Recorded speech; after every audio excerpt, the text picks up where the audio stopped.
Di sebuah lembah terpencil bernama Sontani, tersembunyi di antara hutan lebat dan lereng bukit yang jarang disentuh manusia, terdapat sebuah sumur tua yang sudah ratusan tahun tak digunakan.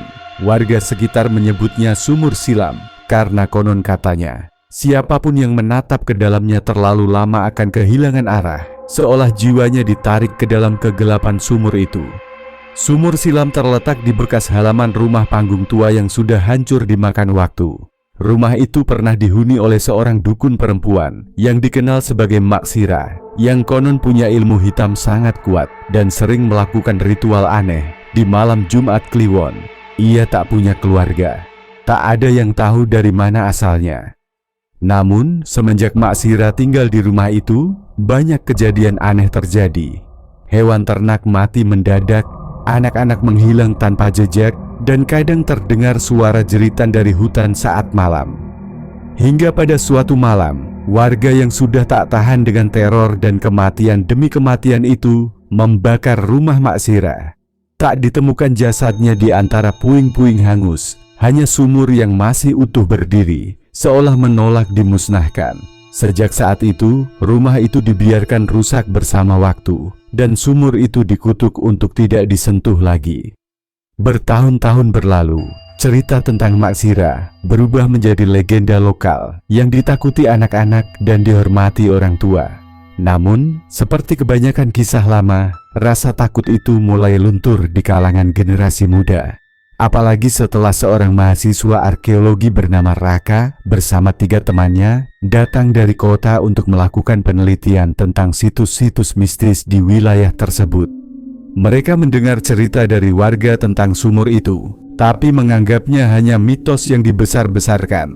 Raka bahkan tertarik untuk menjadikannya bahan skripsi.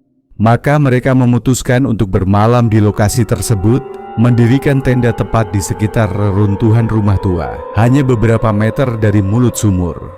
Malam pertama tidak terjadi apa-apa, hanya suara angin dan binatang malam yang terdengar. Tapi pada dini hari, salah satu dari mereka, Alif, terbangun karena mendengar suara seperti air disiram ke dalam sumur. Ia keluar dari tenda dan melihat ke arah sumur. Di sana kabut tipis menggantung dan ia mengira melihat sosok perempuan berdiri membelakanginya, mengenakan kain putih panjang, rambut menjuntai sampai tanah. Ia mengucek mata, namun sosok itu menghilang seketika. Pagi harinya, Alif tak membicarakan apa yang ia lihat, namun sejak saat itu ia berubah.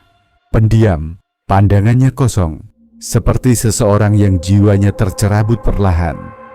Hari berikutnya, tim mereka mulai menggali informasi dan meneliti struktur sumur. Raka menurunkan kamera kecil ke dalam sumur dengan tali untuk merekam bagian dalam.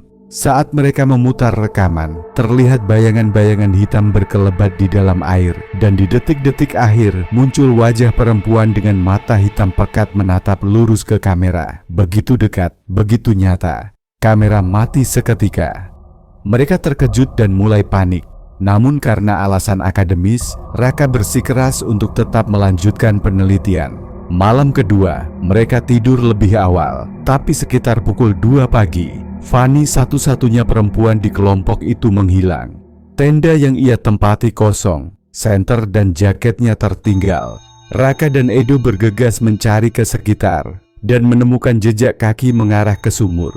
Di bibir sumur ada bekas jari-jari yang seperti mencengkeram tanah, meninggalkan guratan dalam seolah seseorang diseret masuk. Mereka panik. Edo berusaha menelepon bantuan, tapi tak ada sinyal. Mereka memutuskan meninggalkan lokasi, tapi jalur kembali seolah menghilang. Mereka berputar-putar di hutan yang sama, hingga langit mulai terang. Saat fajar muncul, tiba-tiba mereka berada kembali di depan sumur, padahal mereka merasa sudah berjalan jauh. Alif duduk di tanah, menatap kosong ke dalam sumur. Ia menggumamkan sesuatu yang tak dimengerti. Saat Raka menyentuh pundaknya, Alif mendongak. Matanya sudah bukan miliknya lagi. Putih matanya berubah kehitaman. Bibirnya tersenyum lebar tak wajar. Ia bangkit dan tanpa berkata apa-apa melompat masuk ke dalam sumur. Raka dan Edo hanya bisa menjerit. Mereka tak berani mendekat. Tubuh Alif menghilang dalam kegelapan air yang tenang. Panik dan ketakutan, mereka menunggu pagi benar-benar cerah dan mencoba mencari jalan keluar. Kali ini mereka berhasil menemukan jalan menuju desa. Namun begitu tiba, mereka disambut dengan tatapan ngeri dari warga. Kepala dusun memanggil mereka ke rumahnya. Dengan suara berat dan dingin, kepala dusun mengatakan, "Kalian berdua sudah mati." Raka dan Edo tidak mengerti. Namun kepala dusun menunjukkan koran pagi yang baru datang. Di halaman depan terpampang foto mereka berempat dengan judul besar, "4 mahasiswa ditemukan tewas misterius di sumur tua Sontani." Jasad mereka ditemukan oleh warga desa dalam kondisi yang mengenaskan. Fani tergantung di pohon dekat sumur dengan tubuh penuh luka cakaran. Alif mengambang di sumur dengan wajah yang membusuk. Raka dan Edo ditemukan duduk bersandar di tenda, membiru, mata terbuka lebar tanpa nyawa. Raka dan Edo yang mendengar itu hanya berdiri terpaku. Mereka tidak bisa berbicara. Mereka mencoba menyentuh kepala dusun, tapi tangan mereka menembus tubuhnya.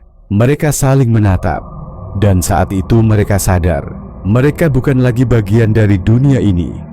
Roh mereka terperangkap, entah karena kesalahan mereka membuka segel kutukan, atau karena jiwa mereka telah diambil oleh sosok yang bersemayam di dasar sumur. Konon, sejak kejadian itu, sumur tua itu tak pernah lagi disentuh. Warga membuat pagar bambu berduri mengelilinginya. Namun, setiap malam Jumat Kliwon, terdengar tangisan dari arah sumur, dan kabut tipis selalu menyelimuti area tersebut, bahkan ketika cuaca cerah. Beberapa orang yang nekat mendekat dilaporkan hilang. Ada yang ditemukan dalam keadaan linglung, menyebut-nyebut nama Mak Sirah, dan ada yang tak pernah kembali sama sekali. Kini, sumur silam di lembah Sontani menjadi legenda yang ditakuti dan dijaga. Tak ada yang berani menatap ke dalamnya, karena mereka tahu, sumur itu bukan sekadar tempat penampungan air tua. Ia adalah gerbang ke dunia lain yang dihuni oleh kegelapan abadi. Dan siapapun yang mendekat, sedang menggenggam tiket sekali jalan untuk kehilangan jiwanya. Cerita ini disusun berdasarkan kumpulan kesaksian warga desa Sontani yang berada di daerah pegunungan Jawa Tengah, yang selama puluhan tahun menyimpan kisah tragis tentang sumur terkutuk ini. Pemerintah daerah sempat menurunkan tim peneliti, namun proyek itu dihentikan tiba-tiba tanpa penjelasan resmi. Sumur itu kini dibiarkan tertutup rapat dengan batu besar, dan warga hanya menyebutnya dengan satu kata, silam.